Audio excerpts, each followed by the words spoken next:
No vídeo anterior, nós vimos a primeira das 5 vias, ou 5 provas da existência de Deus, também conhecidas como 5 vias de São Tomás.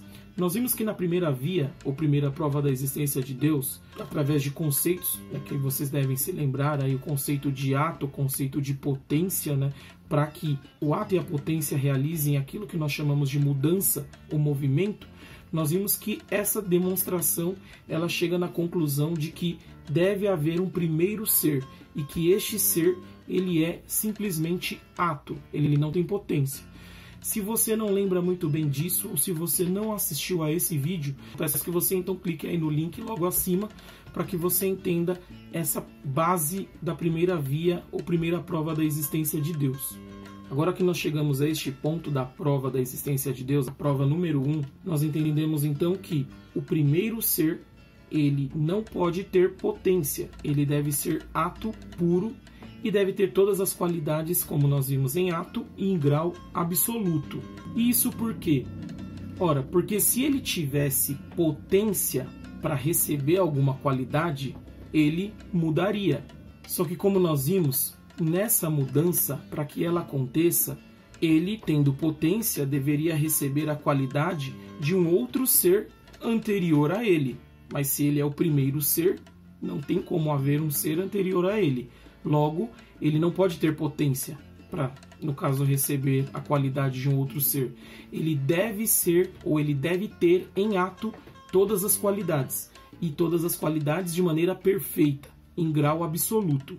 Isso significa o quê? Então, como nós estamos acompanhando este raciocínio da primeira prova, se ele tivesse potência, por exemplo, para aumentar as suas qualidades, para crescer as suas qualidades, isso, novamente, como eu disse, exigiria, então, um outro ser para transmitir essas qualidades a ele. Um outro ser anterior a ele que tivesse essas qualidades em ato. Mas se existisse esse outro ser antes dele, este outro ser seria o primeiro ser, que por sua vez teria as qualidades em ato. Então, o primeiro ser, ele é necessário, Nós estamos vendo que é necessário que ele tenha todas as qualidades nele mesmo e em grau absoluto. Sendo assim, se ele não tem potências, portanto, se ele é o primeiro ser que tem todas as qualidades nele mesmo e em grau absoluto, ele não tem potência para receber nenhuma qualidade, significa então que ele não tem potência para mudar. Ele não muda. Isso significa, portanto, que a primeira via de São Tomás, ela demonstra que o primeiro ser, ele é imutável, ele não muda. Agora, o mais incrível disso tudo é que isso é complementado pela revelação divina, no episódio que é conhecido como o episódio da sarça ardente. Então, para quem não conhece essa história, Moisés ele estava pastoreando o rebanho de seu sogro Jetro no Monte Horebe, quando de repente ele se deparou com um arbusto que parecia estar pegando fogo. Só que o que aquilo tinha de miraculoso? O arbusto ele não se consumia. Então, por mais que ele estava em chamas, ao mesmo tempo ele não queimava. E daquele arbusto, Moisés então sentiu o chamado de Deus e foi então que ele teve o seu primeiro contato com o Deus de Abraão. Pois bem, então nesse momento Deus revelou a Moisés que ele seria aquele que deveria comparecer diante do faraó para libertar o povo hebreu do cativeiro do Egito. Então o povo hebreu, o povo composto dos descendentes de Abraão, esse povo ele se encontrava aprisionado, ele se encontrava cativo no Egito.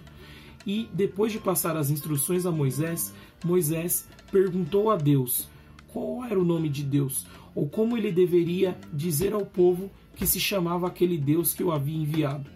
Bom, esse episódio ele está relatado no livro do Êxodo, que é o segundo livro das Sagradas Escrituras, que nós chamamos Bíblia. Este livro, no capítulo 3, nos versículos 13 e 14, você encontra a seguinte descrição da pergunta de Moisés e da resposta de Deus. Moisés disse a Deus: quando eu for para junto dos israelitas e lhes disser que o Deus de seus pais me enviou a eles, que lhes responderei se me perguntarem qual é o seu nome? Deus respondeu a Moisés: eu sou aquele que sou. E ajuntou: eis como responderás aos israelitas: aquele que se chama Eu Sou envia-me junto de vós. Bom, então nós vemos o seguinte: neste episódio, Deus se revela como eu sou, ou então eu sou aquele que sou, ou então eu sou aquele que é. Antes de mais nada, né, algumas pessoas vão se perguntar: ué, Deus não se revelou como Jeová ou Javé? Não. Isso é um tipo de tradução, né, uma tentativa de tradução para a nossa língua, né, no caso, da expressão que significa o nome de Deus. Então Deus revelou o seu nome, que é eu sou, ou eu sou aquele que é, ou eu sou aquele que sou. E essa expressão em hebraico e uma tentativa de tradução resultou em Jeová ou em Javé. Eu vou posteriormente fazer um vídeo falando sobre o nome de Deus, né? Este não é o momento, mas é só para nós entendermos. Então, quando Deus revelou o seu próprio nome, ele disse simplesmente eu sou. E isso significa muita coisa quando Deus apresenta-se dessa forma. Por quê? Porque a gente vê que ele dizendo eu sou, ou simplesmente eu sou aquele que sou, eu sou aquele que é, ele se coloca numa posição de imutabilidade. Então assim, eu não sou o Deus que fui ou que serei, não há passado, não há futuro nessa manifestação divina.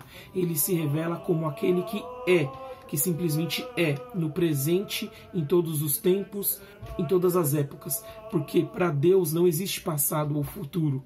Para Deus não existe tempo, como nós vamos ver posteriormente. Deus, ele está sempre no presente. Ele é. E isso implica que ele não muda. Nós vemos aí, meus amigos, que a revelação de Deus a Moisés, ela casa exatamente com aquela conclusão do raciocínio de São Tomás de que Deus, ele é imutável, porque o ser que é ato puro, que ele tem todas as qualidades nele em grau absoluto, ele não tem como receber qualidade de um outro ser, porque ele é o primeiro ser. Então ele é imutável, ele não muda. Nós vimos que a mudança só acontece quando você passa de potência para ato, mas Deus, ele é ato, ele não muda, assim como ele se apresenta nas Escrituras. E para finalizar, mais uma citação que encerra essa afirmação de que Deus é imutável. No livro do profeta Malaquias, no 3º capítulo, versículo 6, nós podemos ler o próprio Deus se revelando e dizendo o seguinte: porque eu sou o Senhor e não mudo.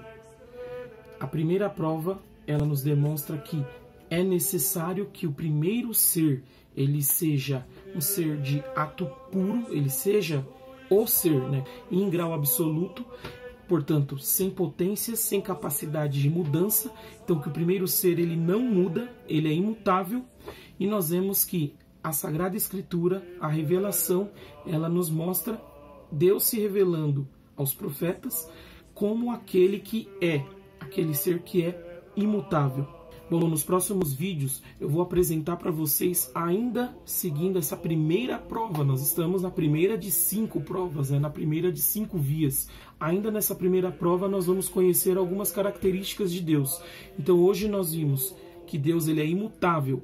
Nas próximas nós veremos o seguinte: como Deus é espírito e não matéria, como Deus, ele é eterno, como Deus, ele é simples e não composto. Então a gente vai ver aí alguns atributos de Deus segundo a primeira prova da existência de Deus por São Tomás de Aquino, certo? Então aí eu peço para você que, se você gostou desse vídeo, você se inscreva aí no nosso canal, aqui nesse botãozinho do meio, você curta, compartilha esse vídeo, ajude este canal a crescer e levar a informação para mais e mais pessoas, certo? Você está no canal Catholic Cholo e que viva Cristo Rei!